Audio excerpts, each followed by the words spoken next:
Lawn darts. You're either quick or you're dead. We'll see if our cat-like reflexes can save us from Ninja Gaiden Dragon Sword on the DS.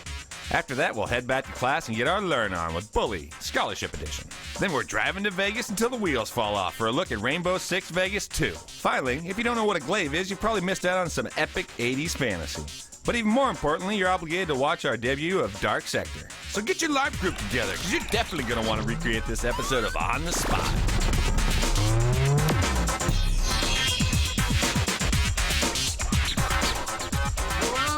Welcome back to On the Spot. I'm Ryan McDonald, and this is Brian Eckberg. How you doing, sir? I'm doing well. How are you, man? I'm doing great, man. We have an amazing show for you today, filled with great games and some bizarre prizes. I think we also have some great prizes and some bizarre games. That's true. It's going both ways. Brian, we got Ninja Gaiden, Rainbow Six Vegas, Bully, Dark Sector, and Bliss Island. Not a bad lineup. Bliss Island? Yes, and toilet paper, actually.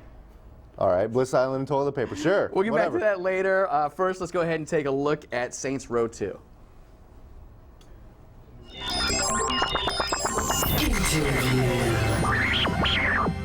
My name is James Tsai, and I'm the lead designer on Saints Row 2 at Volition. Saints Row 2 is our open-world gang game, and today we're showing off the ability to customize your player, and we're showing off some early missions and strongholds in the game where the player is fighting some of the rival gangs and using many of the new combat features we've got in the game, such as fine aim, taking human shields, throwing objects in the game, such as stop signs, pool cues, using all the new explosive and destructive weapons that we've got, and customizing your crib, customizing the place you stay, all sorts of new features for the player to have fun with. One of the most apparent differences that the player is going to see are the inclusion of several new vehicle types that we have in the game. We have motorcycles, airplanes, boats, jet skis, all kinds of really fun new ways to get around the city. On top of that, our character customization system has been blown out even further. So not only can the player create even more unique-looking characters and take advantage of extensive clothes customization, but they can now do things like select their character's walk style, select their taunts, their compliments, and do all those little things that give you a little bit of attitude in the game. And if you want, you can also play as a female character as well. Saints Row 2 will feature a lot of modes of play. In addition to the traditional single-player campaign, you'll also be able to play that campaign entirely in cooperative play as well. So a friend can get online with you and experience all the fun missions, strongholds, activities, pushbacks, and you can fight through everything as a team. On top of that, we will also have a separate competitive multiplayer mode that will incorporate a lot of single-player style elements. So you'll be fighting other gangs in city-like environments, and you'll be seeing elements of missions and activities in the mode of play.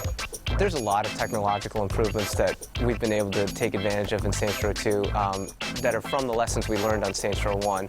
We've improved our streaming system that allows us to get those really cool new vehicles in so we can build a more expansive city. We've got more detail in the environments, we've got better visual effects. We've been able to create lots more interesting interior areas for the player to fight through. We've seen AI improvements so that the city feels more alive, and characters in the world will all have a purpose. They're not just walking around aimlessly. There's so many different things that go into making the world feel alive for the player, and we're trying to put them all in there. Saints Row 2 will be out in 2008 on the Xbox 360 and the PlayStation 3. Saints Row 2, I'm super excited. I can't wait to get a hold of it and play it. But right now, I'm joined by Kevin Van Ord. How you doing, Kevin Van Ord? I'm great. How are you? I'm doing pretty awesome. Awesome. There's some business with some Glaives business over on. But yeah, I heard. But you've brought some sword business, specifically the Ninja Gaiden con. That's right. Better than Glaives. Yes. Maybe. This. So you've been playing this for a little bit. How is Ninja Gaiden Dragon Sword for the DS, sir? I don't want to give too much away, but I will say this: it's really a load of fun. Fantastic. I was kind of worried about how an all-stylus Ninja Gaiden would come across, and I'm really pleasantly surprised at how well it's turned out. It's fun to play because it's easy to guide them along, and then it feels satisfying when you jack a dude. It's really satisfying. It's really intuitive. Like I was thinking, how are they going to get the complexity of of Ninja Gaiden past in there? And it's really good, but it's still really intuitive. So. Well, let's go ahead and show the folks at home what you brought to show us today. Excellent. Well, right now we have to get through this boulder. This is in Chapter 3 of Ninja Gaiden Dragon Sword, and the first thing I want to show is how you pull off Ninpo in this particular game. So rather than in the past, what you need to do is go into this menu and trace out a Sanskrit character like that, and then you got everything going. Except I performed the wrong one, wouldn't you know? So It's the pressure of being live. it is the pressure of being live, so I'll go back and show you, because I want to show you some of the action. One interesting thing, too, is that save points are everywhere. So that's something kind of nice and new. But and also save points replenish your health as well as your red orbs and whatnot. So this isn't quite as demanding or quite as hard as some of the Ninja Gaiden. Definitely not as demanding. I can promise you that. That's not to say it's that it's easy, because it's definitely not easy either. But it definitely doesn't quite reach the heights. We're going to try this again. Okay. Giant boulder sits there. So this time I'm going to choose the right attack. There we go. And it's interesting to note those aren't kanji characters, they're actually Sanskrit characters. There we go. Down goes the boulder. Took care of that. That's right. And I'm off to find Momiji, who's been kidnapped from the village at this point. So there's something up with the Black Spider Clan, and you kind of get an idea. There's some story going on here. Definitely story going on. These intermission bits are really well put together. The 2D drawings. Does it have a little bit of the old feel from the original, NES Ninja Gaiden stuff? Oh yeah, we're actually back outside the monastery, so this should probably look familiar to folks that play Ninja Gaiden on the Xbox. Now we've got some actual action. So this is all stylus controlled except for blocks. So you can use any other button. You can use any button to block an attack. I've actually taken to using the D-pad, although some players may actually enjoy the shoulder buttons more than that. It makes sense the way you're holding it that you're going to use the D-pad, because you got your right hand doing the business on the screen with the stylus, and then you got your left hand right there at the bottom holding your DS, and it just happens to be the D-pad right there, right? Exactly. Now, on the other hand, I can see where the shoulder buttons would be helpful, but because the cartridges that we sometimes get stick far out of the machine, it doesn't work. Right. But if it were flush with a DS like it would be for a normal cartridge, then yeah, that would probably be really comfortable. So have you been surprised by anything in this game at all yet? There have been a lot of surprises. Number one is how much concentration you still have to give it. Yeah. Because you could potentially look at this as saying, oh, all you have to do is scribble the stylus, but that's so not the case. You have to really take care in what you're doing. You can't just scribble the stylus around and expect to do a whole lot of damage. You actually have to be really careful. I'm watching what you're doing, and it seems like a lot of up and to the left and down. It is, but you have to be careful too, because if you don't cross an enemy when I'm doing this particular attack, you'll actually just land straight down like that, and that can get you in a lot of hot water. Now I see that you got this 49 hit combo thing going on. What's that about? Well, that'll contribute to my karma rating, which in turn can then be uploaded to compare with other players via Wi-Fi. So that's like kind of what we've seen before. Yeah, correct? exactly. We've seen that before. So the last Ninja Gaiden game we saw was Sigma back in 2007, July. Sure I think. We got Ninja Gaiden 2 coming in June. So when is this one coming out here? March 20th? March 20th is release date, so that means probably the following Tuesday, or the following day is shelf date. And just so folks know at home, this is actually developed by Team Ninja, the same team that developed the actual Big Brother version of Ninja Gaiden, correct? That is my belief, yes. Now, it's hard. It's really hard to talk and concentrate on what's going on at the same time. I've got some user questions from the audience. Do you mind if I throw them your way, sir? Go right ahead. Michael Studer wanted to know how hard the game is. Of course, we talked a little bit earlier on about the fact that it wasn't quite as hard, but still challenging. Anything you want to add to that? It's challenging. I think one thing that may be slightly disappointing, or at least was disappointing with me, is the bosses. Yeah. On normal difficulty, the bosses don't give up a whole lot of fight. There are a couple. The final boss is really is pretty tough, but only because because finishing him off, you have to know exactly what you need to do. Otherwise, you're just going to die every time. But for the most parts, you may very well, especially if you've played the Ninja Gaiden game before, you may finish off bosses in one try. Ryan Croft from Buffalo Grove wants to know, how long is it, and is it, again, hard? It's not nearly as hard as what you expected. It's still challenging once again, but as far as how long it is, it took me about 8.5 hours. Oh, that's pretty to good. get through it. So not bad for a DS game at all. It's certainly not a 25-hour, Ninja Gaiden Black or something like that. But definitely pretty lengthy and very satisfying. I mean, you're definitely going to want to go back to it. And there's some unlockable stuff in there as well.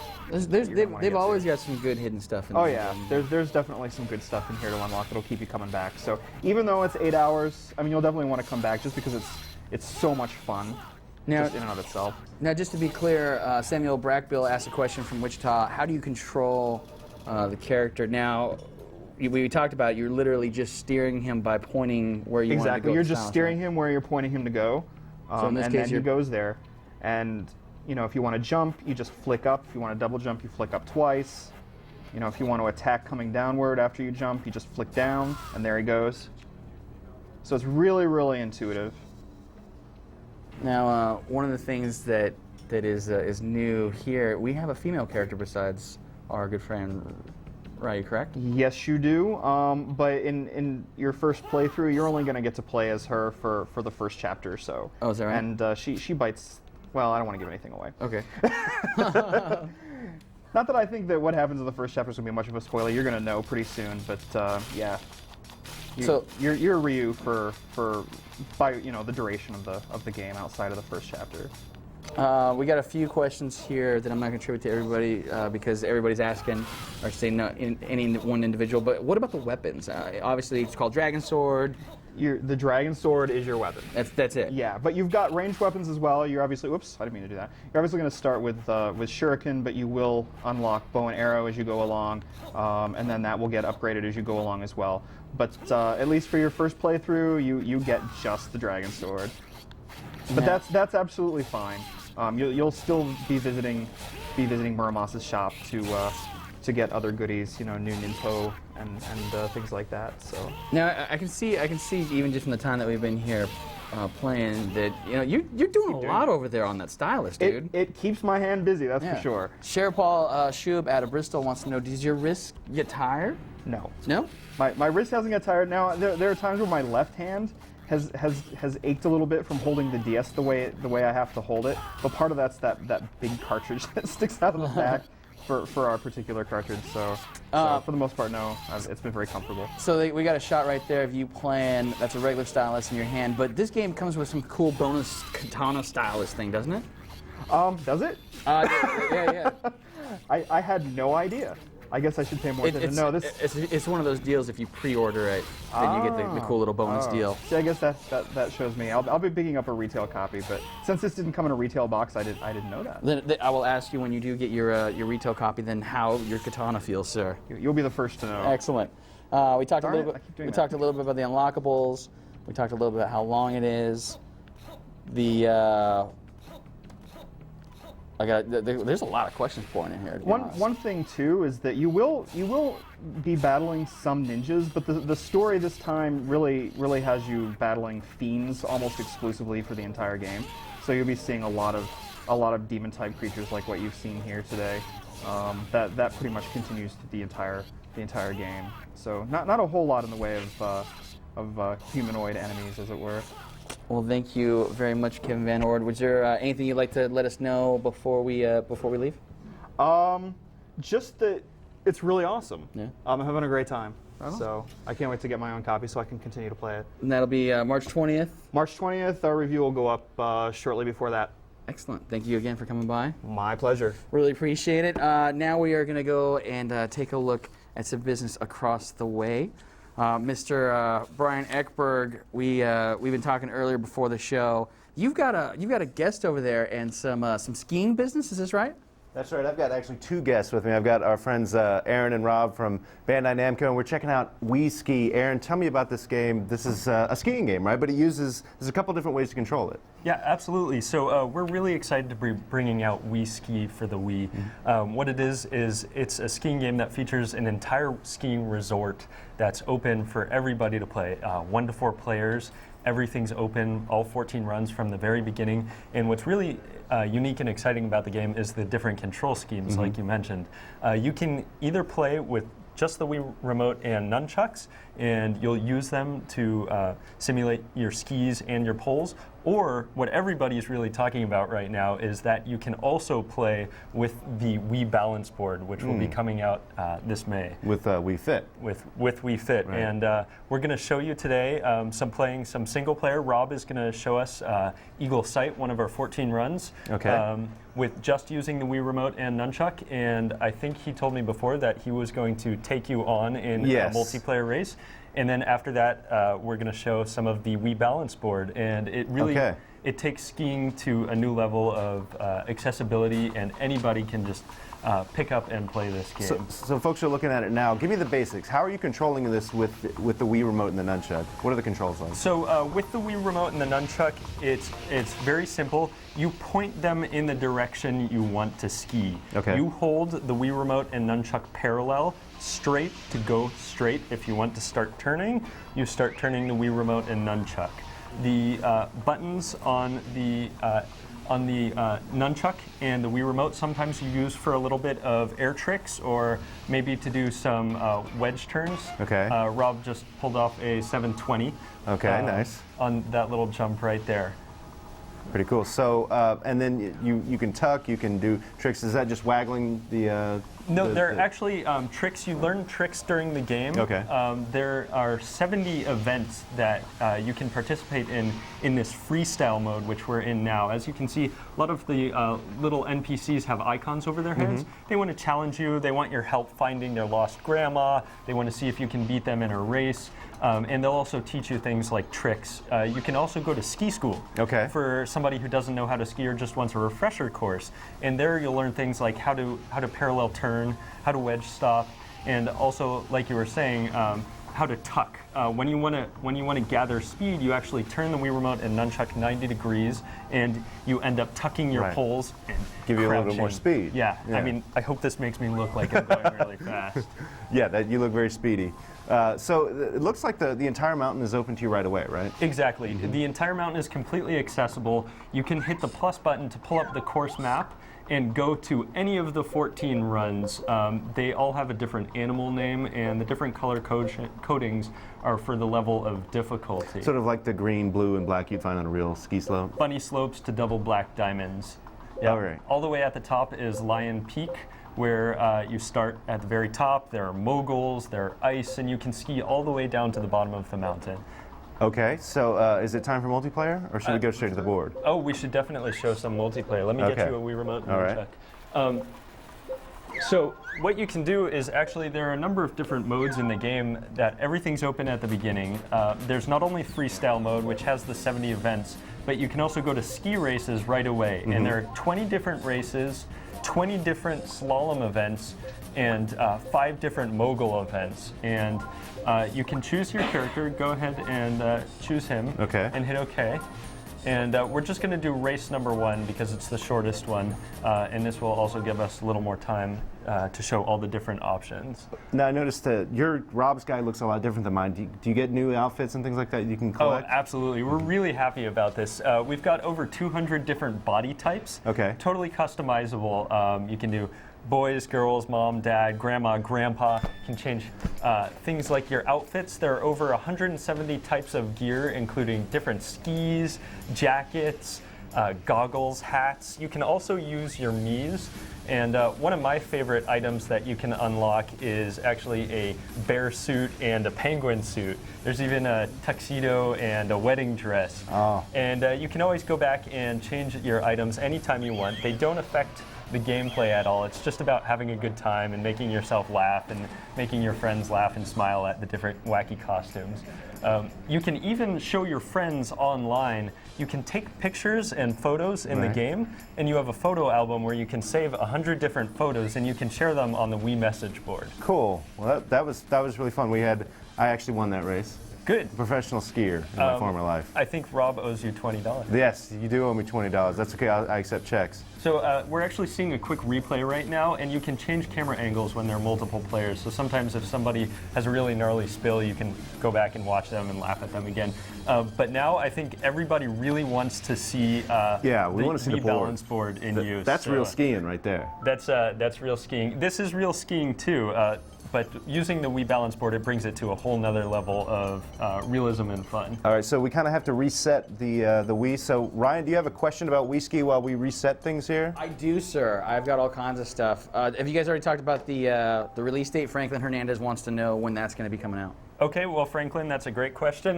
We are going to be releasing Wii Ski this May. I'm very pleased to announce. Very cool. So right in time for Wii Fit, we'll be out and pick up the skiing game while you're at it. Exactly. And Awesome. I just want to reiterate again that you don't need the Wii balance board to play the game and enjoy the game. You can play with 4 players without the Wii balance board. You can play single player without the Wii balance board and just have a really good time either way. So we're synchronizing the balance board here. You do use your hands, though, when you're skiing on the Wii balance board, correct? Right. When you get on the Wii balance board, you are controlling the skis entirely with your feet and the balancing of your feet. But you're still going to control your poles as well as any tricks with the Wii remote and nunchuck. Okay. And right now it's syncing. It's a very quick sync to get you started in the game. And what we're going to do first is I'm going to have Rob showing you guys camel hump and gaining some speed and pulling into Dolphin Park, which is our run that has the most jumps, and it's a really fun little map right there. So he's starting. So when you're using the Wii balance board and you're doing tricks, do you want to focus on specific sections of the mountains, or is it just your use of the board differs depending on where you are on the mountain? Oh, you can use the board anywhere in the mountain. Your use of the board is still the same. Just the amount of balancing that you're doing depends. If you're doing a slalom run, let's say, or slalom race event, you're going to have to be more cognizant of how much balance and swaying you're putting into that to get through the slalom gates. This is a relatively flat course. Luckily, Rob didn't just take out that skier because we haven't upped our insurance for the year. But he's now hopping onto Dolphin Park, and we have some jumps throughout the event. Also, if you do any of the race events like the moguls combine intense high speed, tricks, and bumps. And it's a lot of fun, and it really makes you feel like you're skiing there. It's really cool. Yeah. And once Rob finishes this course, we can also show how you can ski both during the day and during the night. Anytime you want to change, you can do that. And in the night skiing, there are fireworks, and there are all sorts of nice lighting effects. Rob, do you want to go ahead and pull up night skiing? So Rob's going to go back to the main menu. Okay. And everything's just this open and this quick. You can jump through very quickly. So in your estimation, using the balance board, how long does it take to become a pretty decent skier? I think you can step onto the balance board and start skiing right away. If you want to become almost as good as an Olympic skier, it might take you about 5-10 minutes to get there. Brian, maybe one more question while we're taking a quick look at the night skiing. Yes, sir. Just to be sure, we know it's called Wii Ski. People want to make sure that there's not like a snowboard hiding in there or anything else. Justin Wilson out of Wayne Fleet will be who we get credited for that question, sir. Well, thank you for that question, Justin. We are focusing on skiing in this game, but we'll take that into consideration for the future. All right, so Wii Ski is coming very quickly. Yes. Right around the corner in May, correct? In May. On the Nintendo Wii. Aaron, Rob, thank you so much. We appreciate you guys coming by and skiing for us. Well done. Ryan McDonald, I think you are over there checking out an entirely different kind of game set in Las Vegas? That is correct, sir. It is, I think, probably one of the most well-known Vegas games coming out soon. But enough from me. Tim Cummings, Senior PR Manager over there on the end of the couch, and Scott Sapien, Senior Brand Manager. How you guys doing? Joining me from, Ubisoft. You guys have brought by Rainbow Six Vegas 2. Obviously, one of the most successful Xbox Live games was the original Rainbow Six Vegas, so now we're looking at 2. what have you guys brought to share with us today? Well, what we brought you today is Rainbow Six Vegas 2, and what Tim's playing here is one of the levels in the game. This is actually a piece of the Las Vegas Convention Center. This is the South Hall. You'll play through a number of pieces of this, but he's playing through the South Hall right now, and you can see it's got kind of set up for E3 or something like that. But yeah, so Tim's going to play through there, and it's interesting, you know, so this is, we are back in Vegas, as is indicated by the name, but what we're taking you to this time is sort of the darker, seedier side of Vegas. So you're going to be in the back alleys, you're going to be in the strip clubs, you're going to be in some different places that we haven't been in the first time. Now, when you say some of the seedier places we haven't been, now are you talking about, are we going to get more action out on the streets around some of these casinos, you think? Yeah, you'll find yourself out on the streets, you'll find yourself on the rooftops, and you'll find yourself doing a lot more daytime combat, which is going to change your tactics a little from the last one. Now, I remember the last game looking really, really good.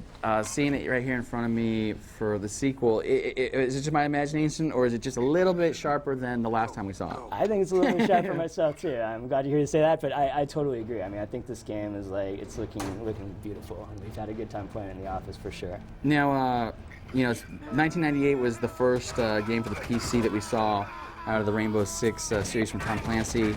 The question I have for, 1998. The question I have for you is, at the end of the last game, for anybody that got through it, the main character kind of left you with a little bit of a cliffhanger. Yeah. And if I understand the storyline and what we're hearing about the sequel that we're looking at today, that character has been dropped, correct? Correct. So a little bit. What's going on there? Where's that? What happened to the other guy? Yeah. So Gabriel kind of left us there last time, and we left Logan there. So what's interesting about character? What's that? Is this some like the new guy, the player-made character? Yeah. So you're gonna play a new guy named Bishop, which actually Bishop in a way is you, and I'll get to that in a little bit. Okay. But what's interesting about this game is it's really the prequel and the sequel to Vegas 1. How does that work? I know, yeah. So we decided to make it as complicated as possible. Why just do a sequel when you can do a prequel too? But so it's like the first part of the games before. Exactly. So you know the guy left you on the, you know, well, I don't want to spoil it for some people, Sure. but anyways, there was somebody who was a traitor, right? And why was that? Like, where did he come from, and what's the deal? And so you're going to learn a little bit more about that in Vegas 2, about kind of the background of how you ended up where you ended up in Vegas 1. That's super cool. And then you'll go ahead and finish the story beyond that, though.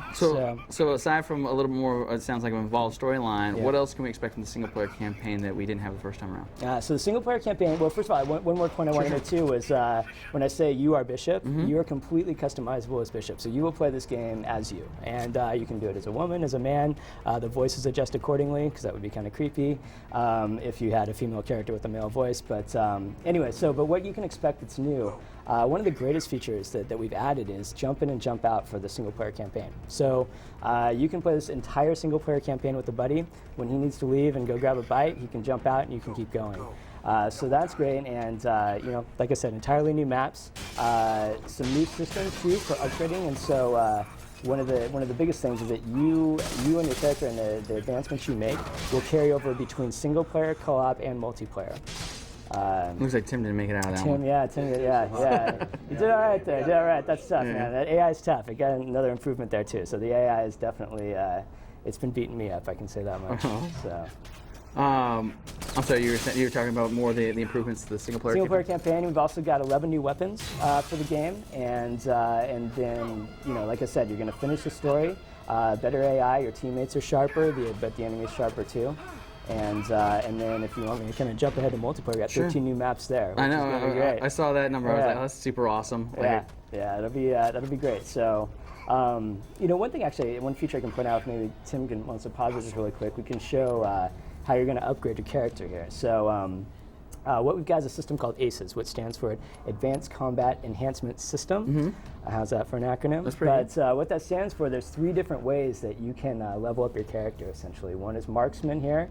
One is basically CQB, which is combat skills, and then assault.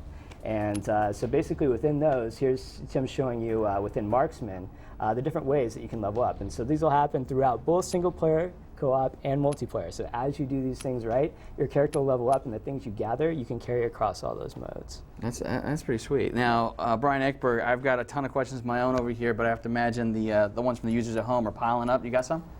Yeah, we've got several questions.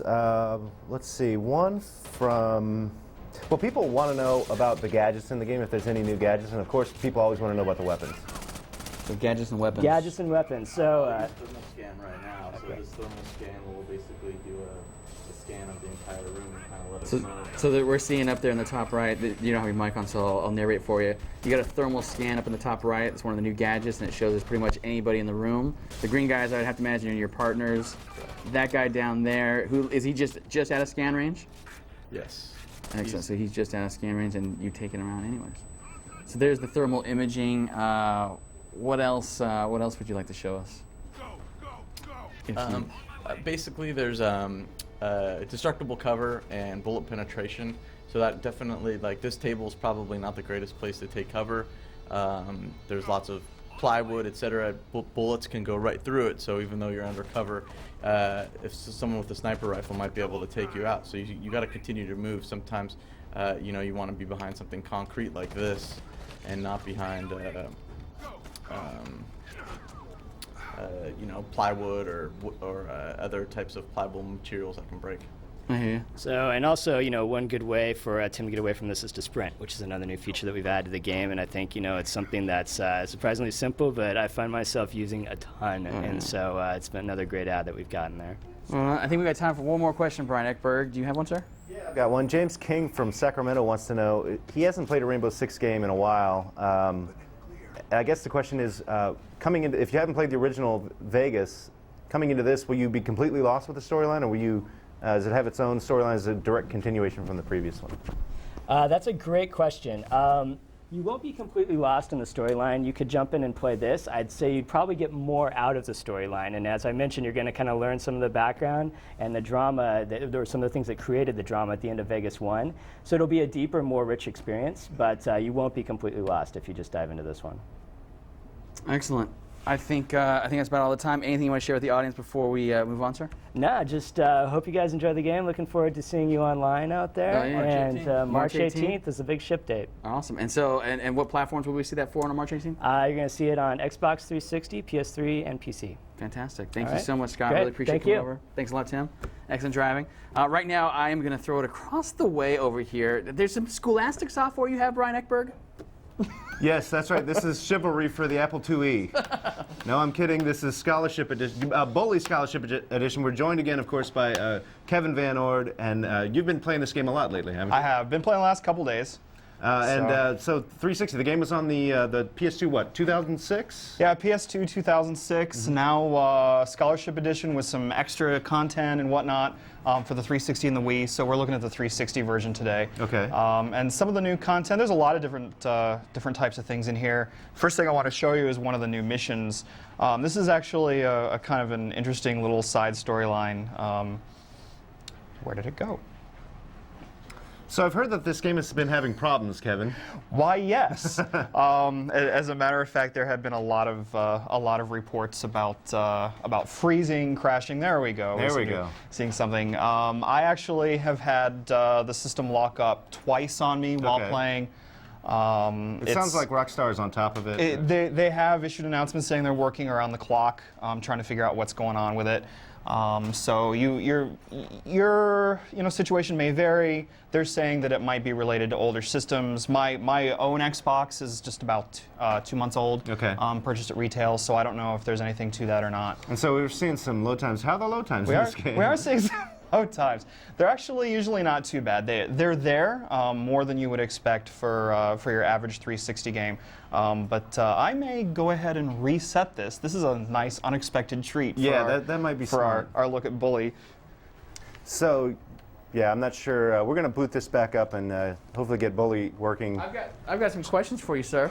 Ryan McDonald's got questions. I want to hear them. This comes from Tom S. out of Springfield, Illinois. How are the achievements in the 360 version? The achievements are quite doable. They're spread out really well. You're going to play for a couple of hours before you see achievements, but there are some great achievements. Kiss 25 girls, get you an achievement. Pick 100 flowers, kiss 20 boys. So there are some interesting things in there for the achievements. Purchase your 100 cans of pop and that kind of thing. So called pop, of course. Yeah, and we're having a great time. Yeah, I wonder if this might just be a hardware issue on our end. It may very well. Oh, there there we it go. goes. Now we got something going. I've got some more questions over for you. Sure. Guys. Franklin Hernandez out of Edmonton, Alberta, Canada wants to know, will we see new groups in Bully? Jocks, nerds, anything else? Not that I've seen. I don't think you're going to expect any more groups. There are some new characters in there that are revolving around the new missions, but there is some new ambient dialogue and new classes as well. But we'll get to the classes in a bit because I'm gonna surprise Brian by making him attend class with me in some of the multiplayer. So. I got a question out of Arizona from Zolos89. They want to know if they played the original game, would it be worth it to play this remake? That's a tough question.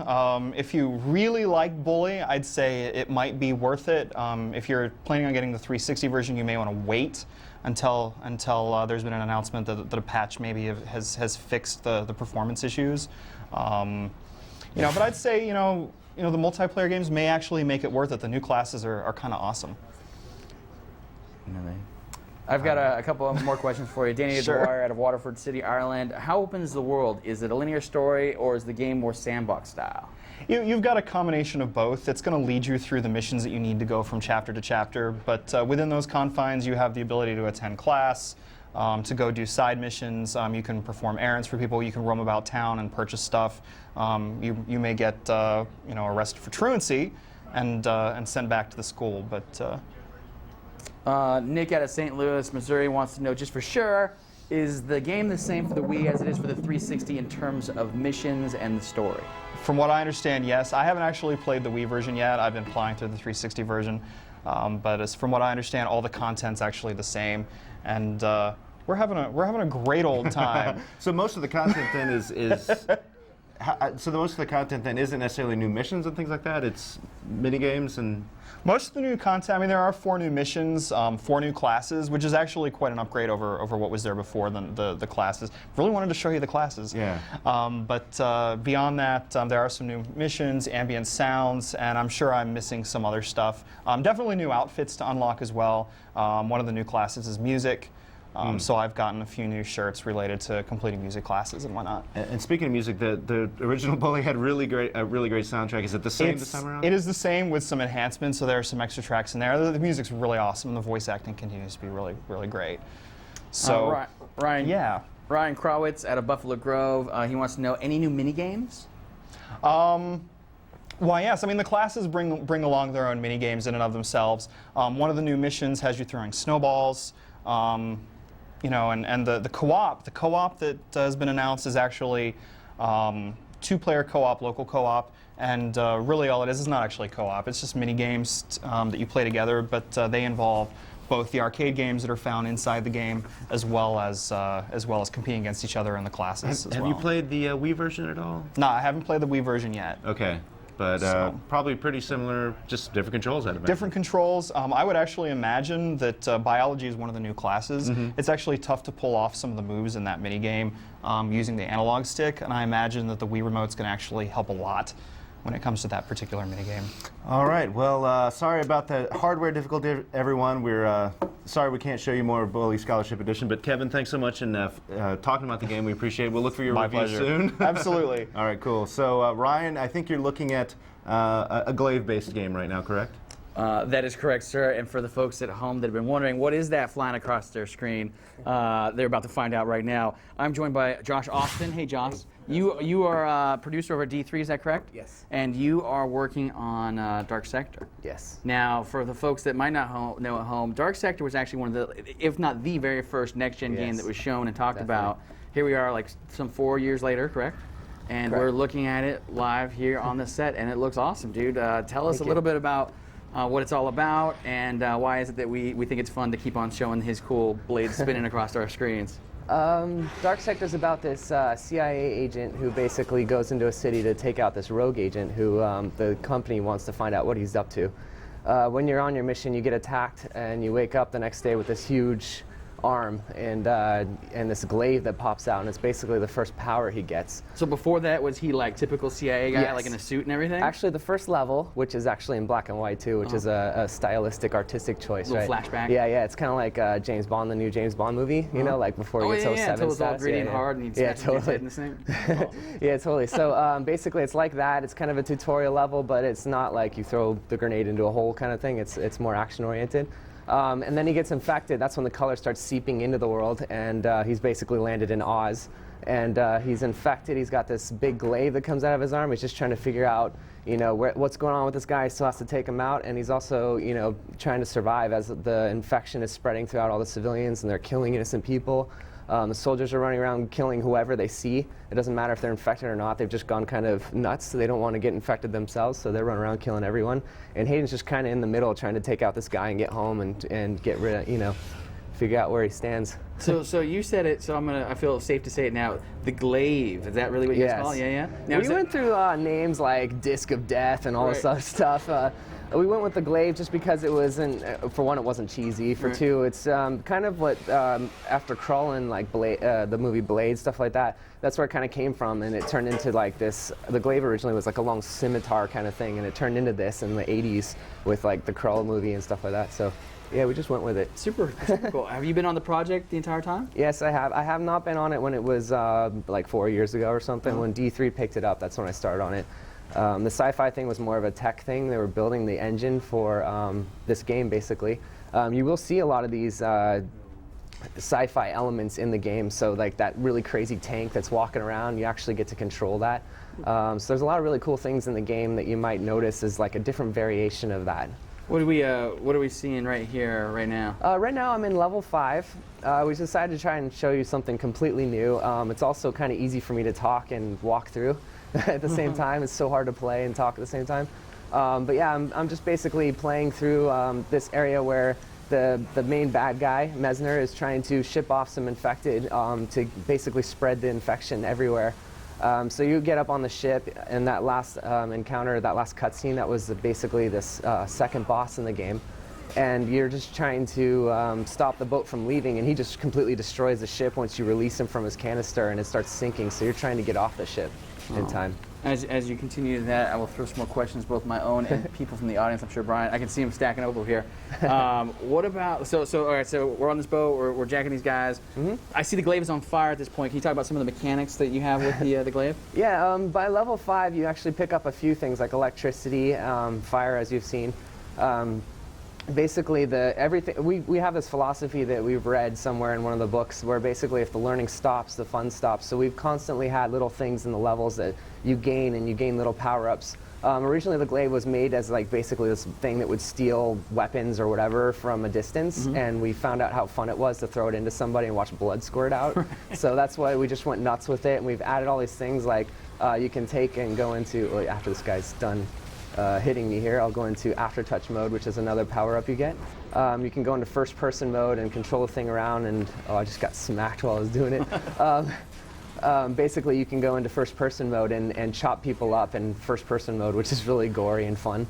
Another thing you probably just saw was the electricity, and I hit a little button. I hit the R3 button in the beginning of level 5. You get the ability to do like a pulse bomb kind of thing, where it kind of sets off the element that you have and creates an explosion, so you can light a bunch of people on fire and stuff like that.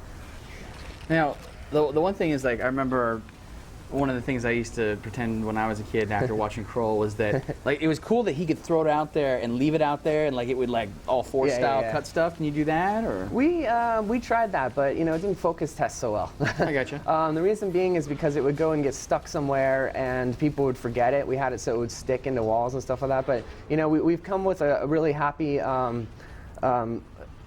balance of everything and how it all flows really well together. You can throw it through people and chop them up, and it's just a lot of fun. It doesn't get old, really, especially when you go into the aftertouch mode. But all these other powers really add to it to enhance the experience. I'll ask one more question before I open it up to the audience, Brian Ekberg. Michael Rosenbaum. I'm a fan of Smallville, and cool. This Michael Rosenbaum is the voice actor who is our lead character, Hayden Tenno, correct? Yes. And how has that been working with Michael Rosenbaum? It was great. Yeah. Yeah, we set out originally to make this character that wasn't like a typical badass, American kind of character. We wanted to try something different, so we got somebody that was kind of tortured, and Michael Rosenbaum's a great character for that. He's strong, but he can also play off the tortured hero kind of effect. So we really liked him as a character, and that's why we chose him. That's a good choice. Yeah, Lex Luthor, he does a good job on that. Yeah. Brian Ekberg, do you mind if I hit you for a couple questions, sir? Sure. Bernard Montgomery from Jolly Old England wants to know how long is the game roughly, and I think he's curious about some of the different levels, some of the different locations you'll be in. The level's about 10, it's 10 levels long. It's about 10 hours, 10, 11 hours. The locations are all in this basically created Russian city. It's like Eastern European city. They vary from, you know, like the graveyards and stuff like that. I mean, it's an action game, but we have a lot of horror elements that you can see in the game, like these infected humans here. And we've got graveyards and churches and buildings and streets, and we've even got an outdoor canyon area, which is fun with the big jackal tank. So it's pretty varied. Looks super sharp. Hey, Brian Eckberg, I think we got time for one more question, sir. Lots of people asking about multiplayer in this game. Yeah, multiplayer is really unique. We tried to make something that wasn't like deathmatch or anything like that. We tried to make something really unique. Basically, we have a couple modes. One's an epidemic and one's infection. And you get to play as one guy's infected, and you basically are a bunch of human soldiers, and you chase him down, and whoever finishes him will become the infected person. We have another mode. It's kind of like basically each team has an infected kind of character with soldiers guarding them, and whoever takes out the infected character wins that match or that score. And that's basically multiplayer. But it's a lot of fun because we've got some elements that the Marines have to stop Gaiden, the infected character, because you can do all the things that you can do in the game, including like this shield power-up that you get from the second boss. There's the ability to cloak, so you can hide and disappear from characters and stuff like that. So it's a lot of fun in multiplayer to you know, like cloak up and run up behind somebody and finish them from behind, because you can go into instant finishing mode when you're in shift or cloaking mode. Any so some big bad boss fights that we'll see later on? Yeah, there's a few boss battles, and each one will give you a new power. They're very intense, and yeah, I mean, the first boss is the Colossus. You've probably seen videos online or whatever. He's an armored character, and you have to melt the armor off with fire, and that's what you get is the shield. It's basically your armor. So you can ricochet explosives back at enemies, ricochet bullets back at enemies, stuff like that. It's a lot of fun. Well done, Josh. I really appreciate you coming by and bringing this. I know I've been looking forward to it for a while. Cool, thank you. I know everybody else can be looking out for it. March 25th is when we're saying it's coming out, right? Yes. Now correct. that's pretty soon. Are you super excited that it's finally gonna be out? Yeah, we put a lot of hours in there, and yeah, I'm excited to be able to spend time with my family for once. Hey, seriously, Josh, thanks a lot for coming Thank you. by. All right, thank so you. there's Dark Sector, March 25th. Look for it. And right now, Brian Eckberg, you're in a state of bliss or something crazy over there. What's going on?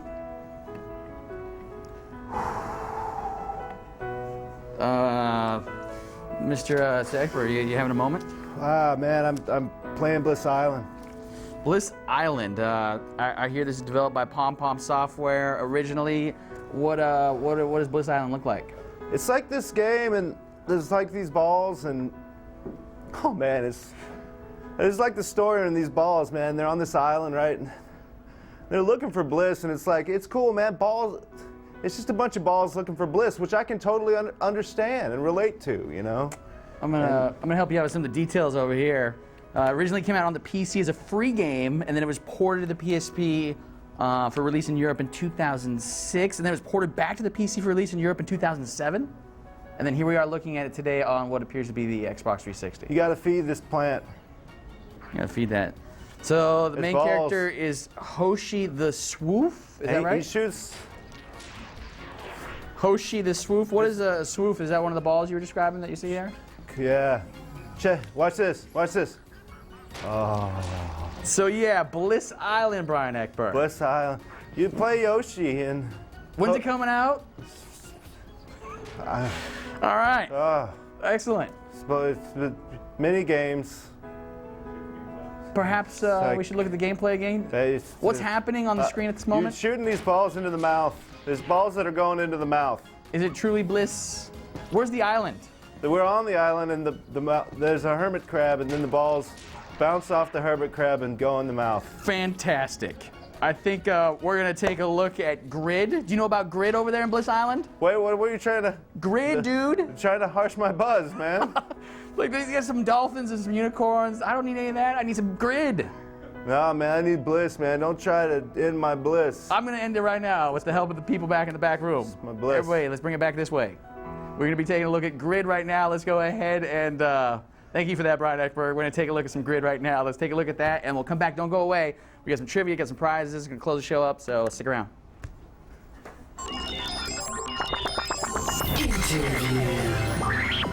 Hi, my name's Alex Grimbley. I'm the senior producer at Codemaster Studios, and I'm going to tell you about Grid. Yeah, we want to make racing exciting again, so we have above the studio door a banner that says it's all about the race, and that's just really to focus our dev team on thinking about every feature that they make. It's got to be part of the race and make the race exciting. So we're not about collecting cars, we're not about painting new cars, really fancy designs. It's just about the excitement that happens from the start flag to the checkered flag, and all the kind of drama, the intrigue, the tension, excitement, everything that goes on in a race. We've taken that and kind of made that our story. That's what we're focusing on. Dirt was a fantastic start for the guys working on Grid. Obviously, the day we left Dirt was the first day for Grid, so we had that fantastic foundation from our Ego engine to start with. So it's been heavily influenced by it. We had the same team of guys roughly working on the structure of the engine. So yeah, it was a great starting point. The game has a really cool career structure. You can choose to race in any of our 3 regions in game, so we have Europe, US and Japan. Europe is very much kind of track-based racing, so it's your iconic circuits. You've got Spa, Le Mans. We've also chosen a number of licensed circuits which we believe are really exciting to race, so it's not just about the name, they have to be really cool to race on as well. And those kind of cars, we have your GT cars like your Ferraris, your Porsche, some of your prototype Le Mans vehicles, and then also touring cars as well, which kind of fans of the old games will recognise. Japan is very much based on the illegal street racing, Japanese kids taking the cheap rear-wheel drive sports cars. Started off illegally, and then how that evolved into kind of legal street racing, and then into drift as well. So we do have kind of drift races, we have downhill battles as well. US is very much based on cities, so city tracks are really cool environments to race on. They look good, and they're actually really fun to race around as well. There's a lot of interest within the environments, and we've got some really iconic American street cars as well as race cars. So we have like Dodge Vipers, we have Mustangs, right through to some really cool prototype American cars. Online, we've got the really cool, just pure racing online. We have up to 12 players online. You can race any car and track combination that you can in the game. That's right from the off as well. We've taken the voting system from Dirt as well, so that you can vote for the track that you want to play on next, rather than just being forced a car and track combination. So that's a really cool feature that we receive good feedback on. Like I said, it's 12 player online. It's just racing, full feature set, full damage, full everything basically. So it should be intense online as it is offline. The name of the game's Grid. It's out on 360, PS3, PC and DS, and it's out in June this summer. And there was a look at, did you see the Grid business? Dude, that game, that's right up my alley. That's totally. I cannot wait for that game. The Bliss Island seemed like it was totally. Bliss is a different alley. Oh, okay. There's 2 alleys, Grid and Bliss. One on one side of the building, one on the that's other. That's right, opposite ends. I gotcha. Pointing in different directions. Last week we gave away some pretty awesome bobbleheads and some other stuff, including some shirts and a book about Major League Eating. Yeah. I've got the names of those people that won. We got winners. I got winners. Awesome. John Latour. I'm just gonna read them off. Okay? Let's hear them. John Latour out of New York. He's the one that gets the book, and then our 3 shirt winners include Jacob Kowalski out of Ohio. Sure. Sorry. This is also Joe Stearman, Dearborn Heights. He's getting a shirt, as well as Ryan Case out of somewhere that's crazy, like San Ysidro Boulevard, San Ysidro, California, however you say that. I'm totally butchering that. He's a winner. He's a That's all we winner. know. We also got some bobblehead dudes. Oh yeah, bobblehead winners. Remember, that was the your trivia business? question. Yeah, last totally. week. I think they're going to throw up an image, actually. It's going to show who actually won, so I don't have to butcher their names or where Look they're at from. Tyrone Hutton, San Jose, California. I'm going to try anyways, though. Fahad Qudar out of Anchorage, Alaska. I even know they had baseball up in Anchorage. Dude, they know all about that. That's up there, awesome. Though. Nicholas Jail, Escondido, California. Good for you guys. Good for Yeah. you guys. Knowing about baseball, it's awesome. We've got some big winners. We also we got some other stuff to give away. There's more. We're creating more winners right now. This is even more priceless. Yeah, than bobbleheads. between a bobblehead and this, I don't know. I'm going to hand you one just so you can also show it off. Yeah. Do you have any idea what this is? They want us to unwrap it. Go ahead, you got the good shot. No, don't unwrap it. That's too priceless. The wrapping is what makes it special. That's true. That's true. Yeah. I've got actually one in here that is unwrapped. So just in case you're wondering what that is, check this out. No More Heroes toilet paper. Yeah. How awesome is that? You can wipe See your that? butt with Travis Oh yeah, Touchdown. look at this. Look at that. They got like the dude right there. They know all kinds of business over there. I would never use this toilet paper. No. I'm not sure I would even unwrap it. No. And I need some toilet Look paper at at this home. wrapping. You got to keep that safe. Yeah, good So stuff. no more Heroes toilet paper. Here's our trivia question for it. Let's go ahead. I'll let you read this out since you know all about this one. Sure. So what is the name of Travis Touchdown's cat from the U.S. version of No More Heroes? Totally A, Heathcliff. Is it Heathcliff? Totally. Is it B, Gene? It might be Gene. C, Moogle? Maybe Moogle. Or D, there is no cat, only Zool? That's I don't know. I'm saying D. Really? Yeah. I might go with D. But if you know the answer to this, what do they got to do, Ryan McDonald? If they know the answer to this, all they got to do is use like the crazy little The trivia module. Yeah, that trivia module. Yeah, just point A, B, C, D. And then you get yourself some No More You get Heroes some toilet TP. paper. And we got a few of these things. Yeah. Like our friends over at GameSpot Japan, they sent them over. Yeah, And we got plenty. we got plenty. No one wants to use them here, so we're gonna give them away. No, but that's no one wants pink ink on their bum. No. But yeah, No More Heroes. It's got a special place right here for a lot of people. Yeah, You know? that's for sure. Can't just do it. So, anyways, that's gonna be doing it for today's show. Brian Eckberg. It was a fun, awesome show. It was so fun. I It was had good. so fun. And it was we, blissful. It was very blissful. definitely. We also have some new stuff coming up next week. Of course, Team Fortress 2 little tournament we're going to be having. That's awesome. I Little know you'll be tournament TV. involved in that. I think. Yeah, you got to get in on that. I would love to. All I'm right. a Do team. you know what you played? I'm Team the Fortress? heavy. Really? I love the heavy. So yeah, we got Team Fortress 2 tournament, all kinds of special prizes and stuff to give away during that. Hotspot next week. Awesome giveaway prizes. Do you know anything about the Hotspot? Awesome giveaway prizes on the Hotspot next week and Vegemite. Can you tell me more? I can't tell you more. You'll have to listen. All right. And then yeah, so that's about it.